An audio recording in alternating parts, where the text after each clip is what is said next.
All right, picture this for a second. It's a Monday morning, February 20th. You're in Tampa, Florida, walking into a K-8 school called Legacy Preparatory Academy.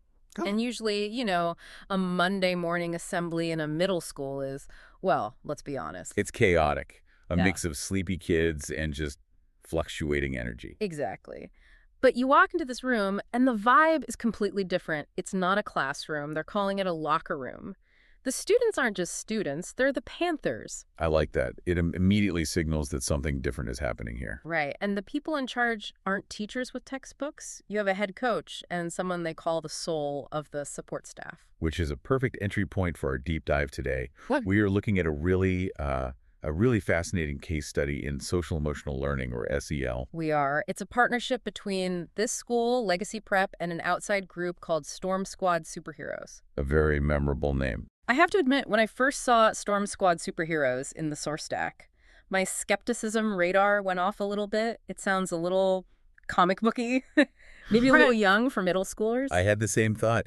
But then you get into the documents, like the Legacy Prep Pregame Playbook, and you realize, okay, there is some serious strategy under the surface here. A lot of strategy. And that really gets to the mission of this deep dive, right? How do you take these huge, heavy concepts like resilience, trauma-informed care, Self-worth. self-worth? How do you translate all that into something that a 13-year-old facing, serious economic disadvantages can actually grab onto? How do you make mental health cool? Yeah, because if the delivery is boring, you've lost them. The best theory in the world won't matter if the kids tune out. So let's start with the context. The sources give us a lot on Legacy Prep itself. What are the field conditions here? Well, the SWOT analysis in the documentation paints a very clear picture. Legacy Prep is a public charter school in Tampa. It's small, only met 127 students from K through 8. And the demographics are key. They're absolutely key. It's a highly diverse student body, majority Black and Hispanic. But the statistic that really jumps out is the economic disadvantage rate. It's hovering right around 100%. 100%. So literally every single student qualifies for Title I support. That's a heavy stat. It is. Yeah. And we need to unpack what that actually means for a school. Because when you see 100% economic disadvantage, you're not just talking about money for lunch. You're almost certainly talking about a high rate of ACEs. Adverse childhood experiences. Exactly. Poverty correlates so strongly with instability, with household stress, with trauma. So these kids are walking in the door carrying this invisible backpack of high cortisol levels. And the resources to handle that are stretched thin. The sources mention a student-teacher ratio of about 21-1. Which, in a well-funded suburban school might be manageable. But Wow. here, in a high-need environment where we know reading and math proficiency are already below state averages, It's a pressure cooker. it's a total pressure cooker.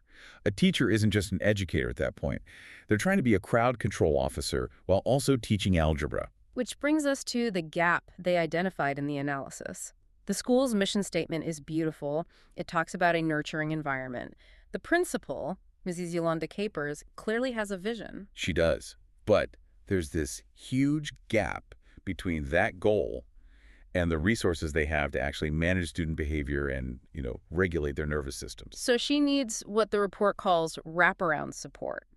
Not just a new textbook, but something that calms the room down enough so the kids can open the textbook. And that's where the Storm Squad comes in. This is the opportunity in that SWOT analysis. Okay, so let's meet the players. We've got head coach Warren Thompson. His background is in physical wellness ergonomics, Right. And then you have Charletta, who is the DWG, the designated wellness guide. or as they call her, the soul of the operation.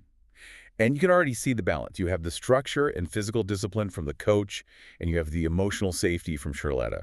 But let's go back to that superhero's name. How do they sell this to the kids? Because if I'm an 8th grader and someone walks in wearing a cape, I'm making fun of them. Well, they don't wear capes. They wear the uniform of the system. And here's the key. They don't call it a seminar.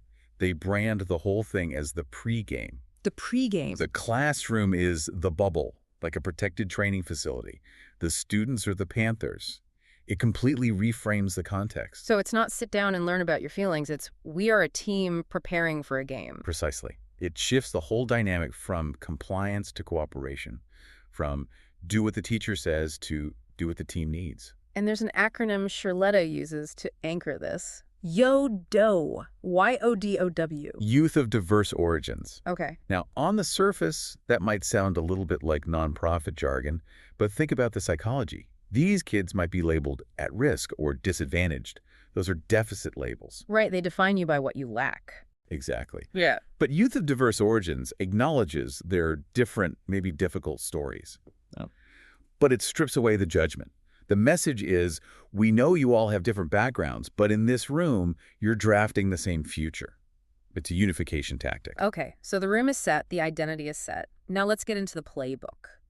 This is the part that really surprised me. I was expecting, I don't know, trust falls or something. Right. But the core activity is coloring. I know. It creates a bit of a disconnect at first, doesn't it? You hear coloring and you think kindergarten, but this is very specific. They call it active mental highlighting. Which sounds fancy. Is it just coloring inside the lines? It is, but the why is everything here. We have to look at the neuroscience. When a kid is in a high-stress state, their amygdala is firing. They're in fight or flight. You can't just talk them down from that. You really can't. But by giving them a fine motor skill task that requires precision-like coloring, a complex line drawing, you force the brain to shift focus. It's a hack for the nervous system. It's essentially that, yeah. To stay in the lines, you have to slow your breathing, you have to steady your hand. That physical act forces the brain to downshift from alert to flow. It's not about making pretty art. It's about inducing regulation without saying, hey, calm down. That makes so much sense. And the images they're coloring aren't just random cartoons, they're the scouting reports. Exactly. Each one is a visual metaphor for a specific mental skill. They break it down into offense, defense, and franchise value. Let's walk through these because the metaphors are surprisingly deep. Let's start with offense. The play is the play breaker. Or the audible. And the visual is aggressive. It's a person literally bursting out of a smartphone screen in a fighting stance. I think we can all relate to wanting to do that sometimes. What's the message for the students? So think about an audible in football. The quarterback sees the defense and changes the play at the last second. The coach's message here is, society, algorithms, statistics, they have all designed a play for you. They want to box you in. So the offense is disrupting that. Yes. It's giving them permission to disrupt. When they color that image, they're physically engaging with the idea of breaking out of a pre-written narrative. It reframes their natural rebellious energy as a strategic advantage. Don't follow the algorithm. Write your own play. I like that. Then you switch to defense. The play is the line of scrimmage. Yeah. But the image is the total opposite. It's serene. It's a girl blowing on a feather. Right, with a book and an inkwell. So what's the metaphor here? Okay, so in football, the cadence is that moment right before the snap. The stadium is screaming, it's pure chaos, but the quarterback has to be perfectly still. He has to control his breath. So the defense isn't about tackling someone else. It's about defending your own inner peace. The lesson is, the crowd is loud, but you are silent. They use that image of the feather to teach breath work. They don't say, let's do a mindfulness exercise. No, that'd be a tough sell. Instead, they say, this is your line of scrimmage. This is how you stop the blitz. It gives them a powerful tool. Okay, the third one. This is the one that really got me. Franchise value. The play is called The Contract. This is the philosophical core of the whole program. The visual is an athlete on a scale looking confident, and next to the scale are big bags of money. For those who don't follow the NFL, explain the franchise tag. The franchise tag is basically a team saying, this player is so valuable to us, we are locking them in at a guaranteed high salary. It means your value is non-negotiable. You are essential. And the instruction Coach Warren gives them is fascinating. He tells them, color the player, but do not color the money bags. Think about how subversive that is for these kids and for our whole culture, really. The bag, the money is the goal. It's the measure of success. Right, and he's saying the money is external. That's your grades, that's the likes you get, that's the performance review. That doesn't matter. You are the franchise. That's a hard concept even for adults. We all attach our self-worth to those money bags. He's teaching them to separate their net worth from their self-worth. For a kid from a titleized school who might feel less than because of their circumstances, that's a radical message. It says, your value is set in stone. The environment doesn't change the player. I can see how that would really land. It gives them a sense of dignity that isn't conditional. And by physically coloring the player and leaving the money blank, They're practicing prioritizing themselves over the external outcome. Okay, so we have the content, but I want to talk about the drive, the actual agenda for the day. Because they don't just jump into coloring, they start with food. Phase 1, the locker room. Fuel first. This is pure biology. Coach Warren's rule is simple. Food is fuel. Stabilize the nervous system. It's Maslow's hierarchy 101. You can't learn if you're hungry. Exactly. But framing it as fuel for an athlete removes any stigma. It's performance nutrition. And Charlotta does a check-in. Legs heavy, head's clear. She's treating them like pros. Then phase 2, the owner's box, the intro. This is all about establishing authority and safety. Coach Warren addresses the principle, sets the system. It signals that this is serious business. And Charlotta introduces herself as support staff for life. I'm here for you, not just for the teachers. Exactly. Then they move to phase 3, the scouting report, which is a Q&A. And Charlotta asks a very specific question. She asks, what is the hardest thing about being a Panther right now?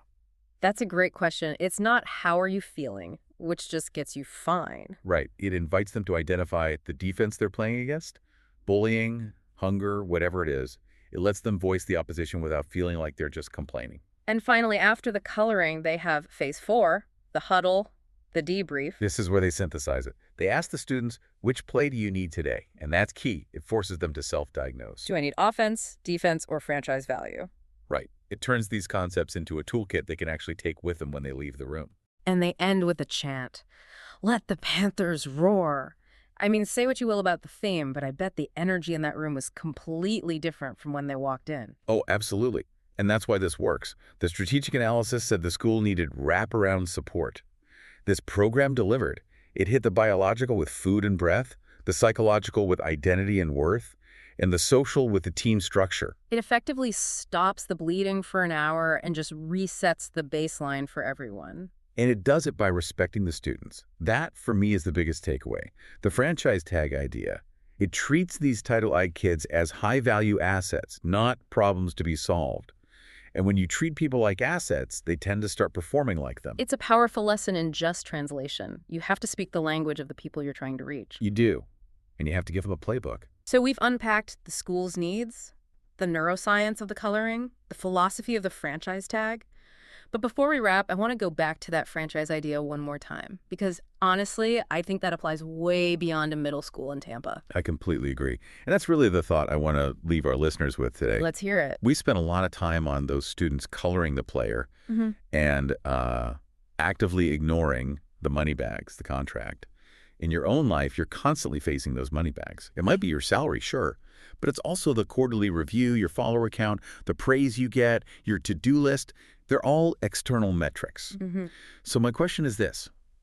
If you genuinely adopted that franchise tag mentality, if you believe your value was set in stone, completely independent of how you perform tomorrow, how would that change the way you play? Would you be less afraid to take a risk? Would you be less defensive about criticism? If the money is guaranteed, you play for the love of the game, not the fear of being cut.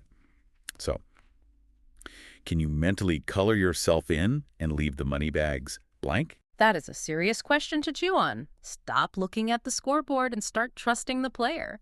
Thanks for joining us on this deep dive into the Legacy Prep Playbook. Hopefully you found a play you can use. We'll see you next time.